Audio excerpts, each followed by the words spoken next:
Gonna go ahead and test this out. There's certain things you gotta remember. Like where is this? This will be fine.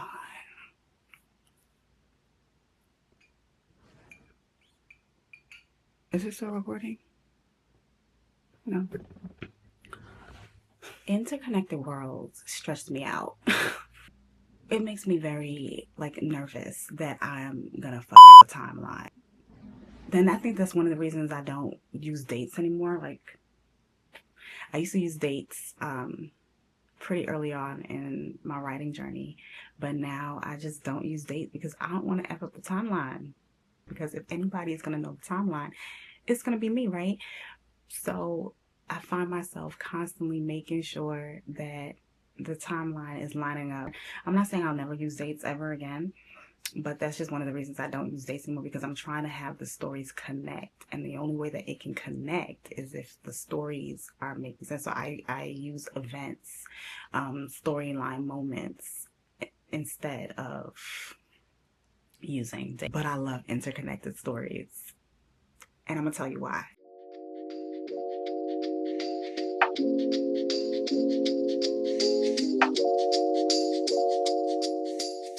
Hey, I'm Brooklyn Mosley. I am a Black romance storyteller and self-published author of over 50 plus stories. A lot of those stories have interconnected storylines because I am forming and building an interconnected world. So what exactly is an interconnected world?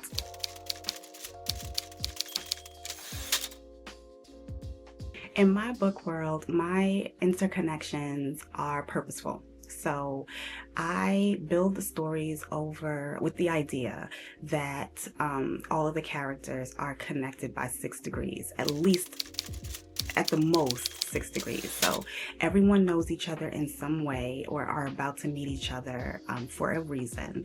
And the connection that they have with the character, if they are making a cameo or an appearance, it is to help move that character's story forward or to assist the character with a situation that the character who is making a cameo already healed from or is healing from. And they can assist that main character in their story to start their healing journey or to stick to their love journey. So that's one of my favorite things about interconnecting the stories. My reason for interconnecting the stories, or my inspiration for interconnecting the stories, came from watching Marvel films. So I was not like a Marvel fan. My husband, I wouldn't say he's like a Marvel fan, but he's someone who he likes Marvel movies. And one of the things that he liked the Marvel comic books. He used to like comic books as well. So one of the things that I noticed when I started watching Marvel films with him when I was like much younger, we were much younger, like teens, 20s, was that all of the worlds were connected in some way. You know, so a lot of the characters would make cameos, excuse me, not cameos, but you know what I mean. They would make appearances in like different versions of the stories in that Marvel universe. And I just thought that was so fascinating. And I was like, you know, I want to do something like that, but you know, with my stories. And so characters from my previous stories make appearances in my recent story. Like characters from one of my very first self-published series, No Fraternizing series, they have made cameos in Loveless, which has the MMC Jeremiah, who made an appearance in No Fraternizing Part 2. So Lila and Manny have made appearances in Loveless. They've also made appearances in the spin-off story, the spin-off side story. Maybe this time will be different, and so on and so forth. One of the major interconnected worlds is my Love is Cure series, where all of the stories are interconnected. Like there's their characters all know each other in some way.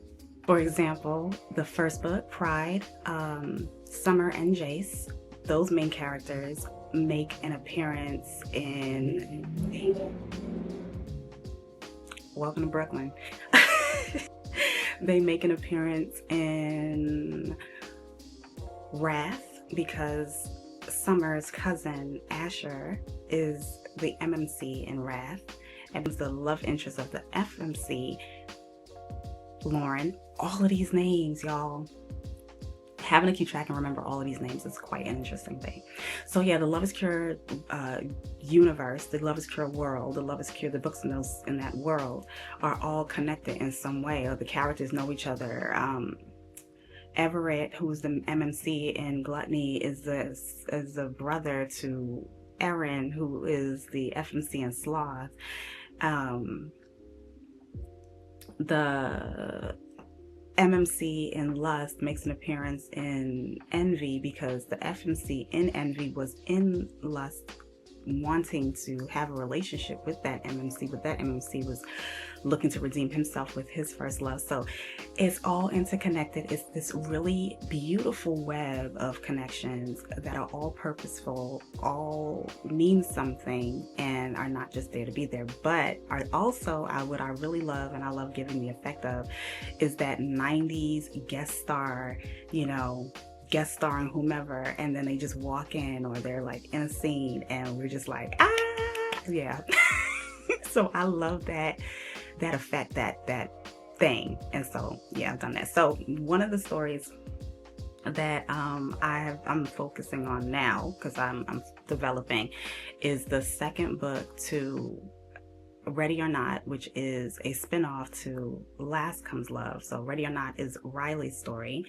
And Riley has made a few appearances in my book world. She's made an appearance in Greed. She's made an appearance in When Life Gives You Sunsets. And she's made an appearance in Raising Love. So I now have to take all of that and I have to make sure the timelines add up. So there's certain events that are happening, that have happened in When Life Gives You Sunsets, and has happened in Raising Love, and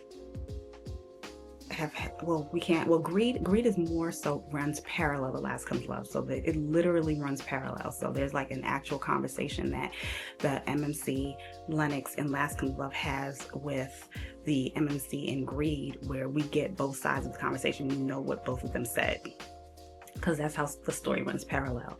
So yeah, but with Ready or Not, I'm going to have to make sure that the timelines and the series of events that have already occurred make sense in this interconnected world.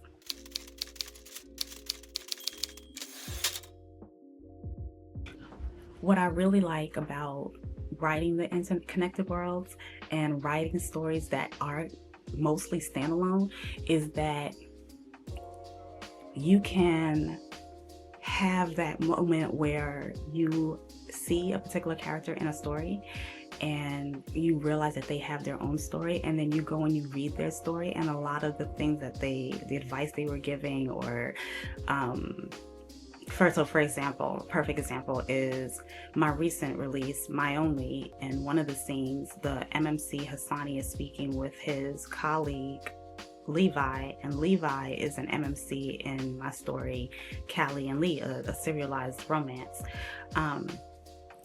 In Cali Lee, Levi details to us why he ended up being a freelance landscape architect is because of a decision that he made to get involved with his boss's wife, and he had ended up getting blackballed from the industry that he was working on, that he studied a really long time to see some success in, and he ended up getting blackballed and turning to freelancing to get work until so he started working with people and his name started to spread again.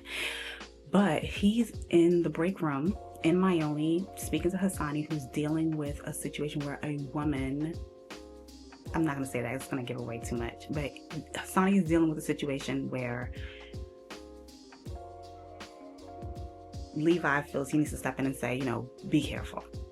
I've been there, I've done that. Not saying that Hassani was going to do that, but I've been there and I've done that, and I'm just telling you, be careful with this particular situation. I don't want to give away the story. You got to read it to know what I'm talking about. And if you read it, you know exactly what I'm talking about. It's like I said, most of focus. It's like I said, most of my stories that are interconnected are standalone. So a lot of the stories in the series, such as Love is Cure series and the Forbidden series, those two, by the way, are also interconnected. Like the stories continue the other stories. So, for example, the MMC, see, I'm pausing, I'm trying to remember the names. The MMC in Lust appears in, so the MMC in Lust, Price, appears in Meant to Be before his story Lust. But he appears in Meant to Be because he's friends with the MMC in Meant to Be, August. So now also in Loveless, which is the book after Meant to Be, yes, Loveless, the one that I mentioned where the characters from the No Fraternizing series appears in, and the MMC Jeremiah, who made his appearance in No Fraternizing Part 2 and 3, is the MMC in Loveless. The FMC in Loveless, Joy, the FMC in Loveless, she is friends with the FMC in Greed, best friends with the FMC in Greed. So the FMC in Greed first makes her appearance in Loveless, and then she appears in Greed, and that story literally comes after Loveless. So they're all standalone, so you can read them in whatever order you want to. Anything that piques your interest based on your mood, which again, I keep on bringing it up because it's necessary. The book and characters connection guide shows you based on tropes and, you know, whatever your interests are, which book you should start with. And you can start on in any of them. It can be, like I said, out of order. It's no big deal because it's a standalone and it's written to be read, you know, by itself. Or if you're someone who likes to read in order, it's written to be read in order as well. It's have it your way. So my newest story that I'm going to be putting out, which is also my very first age gap romance, How to Lose Control in 42 Days. It is interconnected loosely to My Only. The FMC Ariel St. James is the person who recommended Hassani to Bryant Green when Bryant Green was looking for an architect to be a principal architect in his Green Gardens project. Which, see, now I'm saying I have to remember. I remember all this off the top of my head. The Green Gardens is a town that was created, that was birthed from a situation that happened in the book Greed, where Bryant was looking to get something so that he could sell it and be a part of this new development to redevelop a town.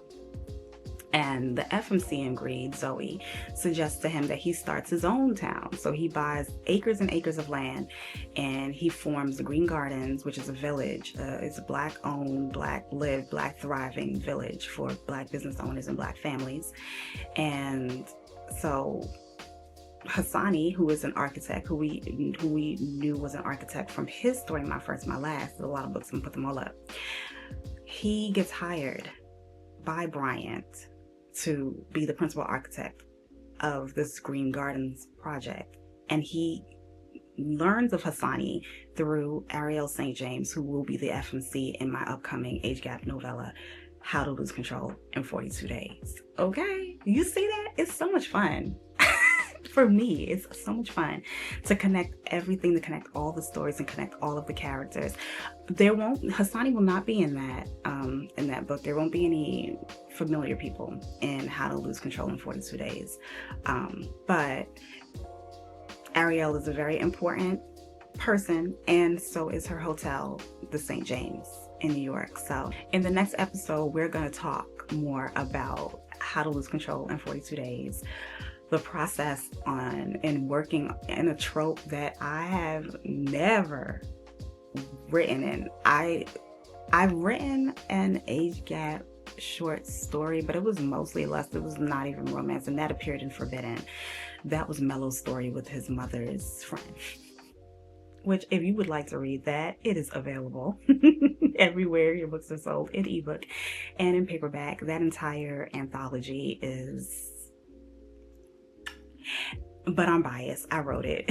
And it is the start of a series, of the Forbidden series. So if you want to read an anthology that has short stories that get continued in their own stories, then the Forbidden series is one for you. But start with the Forbidden anthology, because all of the books in the Forbidden series continue the stories in the Forbidden anthology. So while I have written an age gap story, this one is an age gap novella. It's longer.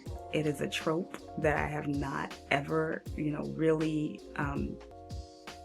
gotten into. But after writing How to Lose Control in 42 Days, I think I found my new favorite trope. But we'll talk more about that in the next episode. For now, if you haven't already, subscribe, like, leave a comment. Let me know what you think, what you're thinking about these episodes so far. Are you gaining insight? Are you learning something from it? Because that's the most important thing. I want you to learn the reasoning behind what it is that I am doing with my book world. I'm writing, I'm enjoying writing, but they all are very purposeful. And I'm building a world. To build a world, it all has to make sense. It all has to seem real. It all has to come with its own vibe. And that is what I'm looking to do. So yeah, in the next episode, we're going to talk about my upcoming release that's coming out in October on my birthday. And my process, the challenges of that, because there's some challenges. And yeah, speaking of interconnected worlds, the other day I was reading through one of my stories and I realized that I have a toxic trait, and it's not intentional. It's really not intentional. It's just like, it's like out of mind. I use the same names for side characters, and then I sometimes use those names as main character names. Like, I'm not that great with names. And the reason that happens is because while I'm writing, I'll have like the side characters in mind, but I don't already have like their cells fleshed out, but the names come last because I'm really basing it off of energy. Even with my main characters and, my FMCs and my MMCs, like, they don't be having names. When I flesh out their stories, like, their names are literally like the last thing, and sometimes their names get changed because I'm focused more on like their energy and the type of character, the type of person that would find themselves in the scenario or the plot that I'm creating, and what they would do to get out of that plot, what they would do to learn within that plot. But like, I barely ever write the story with the character's name solid. It's not like solid, it's changeable. So I'm reading this and I'm like, I've used this name like 3 times. And I'm like, I wonder if they notice that. So if you do, it's totally not intentional, and I don't think I'm gonna be stopping. I think that it just is what it is. Anyway, I'll see y'all next time. Bye.